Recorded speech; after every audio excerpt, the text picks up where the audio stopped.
Hello viewers, இன்னைக்கு நம்ம பார்க்க போறது ஒன் பீஸ் எபிசோட் 831 பார்ட் 2.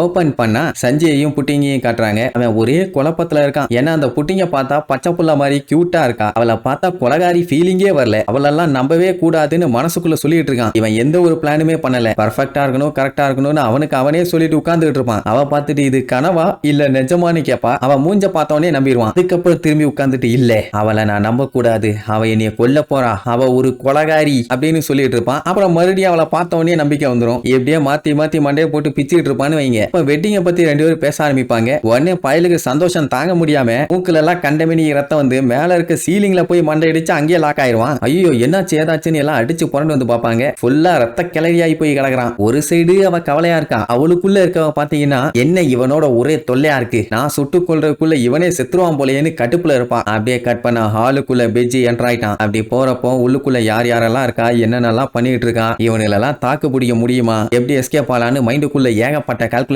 அங்க ரெய்ச்சு பாத்தீங்கன்னா கவலையோட உட்கார்ந்துட்டு இருப்பா. ஏன்னா சஞ்சியை எஸ்கேப் ஆகி போக சொன்னான். ஆனா அந்த கிறுக்கு பையன் போகாம கடைசியில சாக போறோம்னு தெரிஞ்சும் கல்யாணத்துக்கு வந்துட்டான். அதான் அவளுக்கு என்ன பண்றதுனே தெரியல. ஏன்னா இதுக்கப்புறம் அவளால ஒண்டியாலாம் நின்று சண்டை போட்டாலாம் அவனை காப்பாத்தி கூப்பிட்டு போக முடியாது. அது பெரிய கலவரமாயிரும். அதனாலதான் ஒண்ணும் பண்ண முடியாம ஒரே சோகம். எங்க பிக் மாமு டீ பார்ட்டியை ஜாலியா என்ஜாய் பண்ணிட்டு இருப்பான். அப்ப பெரஸ்பெரோ வந்து என்னப்பா செக்யூரிட்டி எல்லாம் ஓகே தானாங்கிற மாதிரி விசாரிப்பான். ஒரு பஞ்சாயத்தும் இல்லாம பிரச்சனை பண்ண போறவங்கிட்டே வந்து பிரச்சனையை பத்தி விசாரிக்கிறான். பாத்தீங்களா, இன்னைக்கு நாள் வந்து பிக் மாமுக்கு மத்த நாளை விட ரொம்ப ரொம்ப ஸ்பெஷலான நாள். சோ எந்த ஒரு சின்ன தப்பும் நடந்துடக்கூடாது, எல்லா விஷயத்தையும் கண்ணும் கருத்துமா பாத்துங்கன்னு ஆர்டர் போடுவான். அவனும் ஓகே ஓகேம்மா வேற என்ன சொல்ல முடியும். அங்க பிக் மாமு வின்ஸ்மோக் கிட்ட என்னப்பா எல்லாம் பிடிச்சிருக்கான்னு கேட்ட உடனே அவன் வாழ்க்கையிலேயே எனக்கு இது ரொம்ப ரொம்ப முக்கியமான நாள், கண்டிப்பா இந்த நாளை நான் மறக்கவே மாட்டேன்பா. அவன் வில்லத்தனமா ஆமாமா இனிமேட்டு நீ மறக்கவே மாட்டேன், நம்ம ரெண்டு பேர்த்தோட ஃபேமிலியும் ஒன்னு சேர போதில்ல, எப்படி மறக்க முடியும்பா. அவன் நார்த் ப்ளூன்னு எடுப்பான். அப்புறம் இல்ல இல்ல இல்ல இந்த உலகத்திலேயே நம்ம தான் ஸ்ட்ராங்கஸ்ட் ஃபேமிலி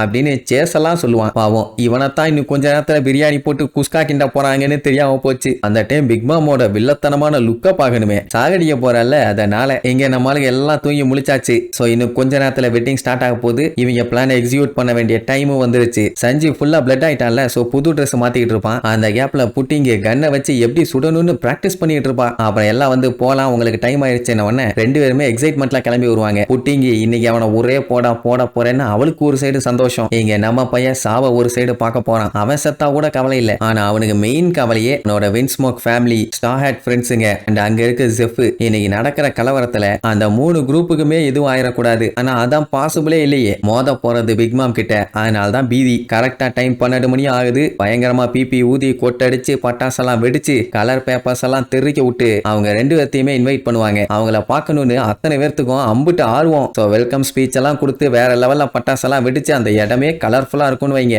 உங்க சிம்பிளையே மேல பட்டாசா பிளாஸ்ட் பண்ணுவாங்கன்னா பாருங்களேன். எல்லாம் பார்த்து அசந்து போய் லுக் விட்டு இருக்கும்போது கலர் கலரா என்னென்னமோ வெரைட்டியா காட்டுவாங்க. பிக் மாமே ஆணு வாய பார்த்துக்கிட்டு பாப்பான். சரி எப்படியும் படிக்கட்டுல தான் இறங்கி வருவாங்கன்னு பார்த்தா மேல ஒரு ஒளி வரும். அதுவும் அந்த ஒளி சாக்லேட் மாதிரி இருக்கும். அந்த லைட்லயே அப்படியே டிராவல் பண்ணி வருவாங்க. இருட்டுல பார்க்கும்போது வெறும் லைட் மாதிரி தான் இருக்கும். ஆனா லைட் ஆன் பண்ணதுக்கு அப்புறம் தான் தெரியுது அவளை தூக்கிட்டு வந்துட்டு இருக்கிறது ஜூஸ். எல்லாரும் சந்தோஷத்துல இருப்பாங்க. ஆனா பெஜ்ஜி மட்டும் பயங்கர ஷாக்ல இருப்பான். எல்லாரும் ஜாலியா இருக்கலாம், அதெல்லாம் ஓகே. ஆனா சாக போறோம்னு தெரிஞ்சு அங்க சஞ்சி சந்தோஷமா இருப்பான். அதுதான் அவனால தாங்கிக்க முடியல. அட விளக்கண்ண மண்டையான்னு மூஞ்ச பாத்தீங்களா, மூக்கு 300 கிலோமீட்டருக்கு விரிஞ்சிருச்சு. இப்படி ரெண்டு பேரும் டிராவல் பண்ணி வரத பார்த்தவனே அப்படியே பீதியில லுக் விடுவான். இதுக்கப்புறம் வெட்டிங்கா இருக்க போதா இல்ல ரத்த கலரியா மாற போதான்னு அடுத்தடுத்த எபிசோட பார்க்கலாம். டாடா.